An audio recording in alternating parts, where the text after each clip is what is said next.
தூத்துக்குடி கோவல்பட்டி அருகே தனியார் பள்ளி வாகனம் இருசக்கர வாகனத்தில் மோதிய விபத்தில் தந்தை சம்பவ இடத்திலேயே பலியான நிலையில் மகள் படுகாயங்களோடு மருத்துவமனையில் அனுமதிக்கப்பட்டுள்ள சம்பவம் சோகத்தை ஏற்படுத்தியுள்ளது. கூடுதல் விவரங்களை செய்தியாளர் ஆண்டனியிடம் கேட்கலாம். ஆண்டனி, என்ன நடந்தது? இந்த விபத்து தொடர்பான முழு விவரங்களையும் பதிவு பண்ணுங்க. வணக்கம். அதாவது தூத்துக்குடி மாவட்டம் கழுகுமலையில இருந்து கோவில்பட்டி நோக்கி வந்த தனியார் பள்ளி வாகனம் முன்னால் சென்று கொண்டிருந்த இருசக்கர வாகனம் மீது மோதி விபத்துக்குள்ளானது.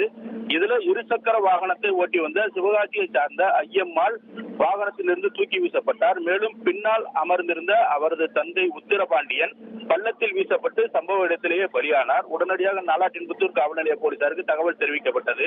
சம்பவ இடத்திற்கு வந்த காவல்துறையினர் உத்திரப்பன் உடலை கைப்பற்றி கோவில்பட்டி அரசு தலைமை மருத்துவமனைக்கு அனுப்பி வைத்தனர்.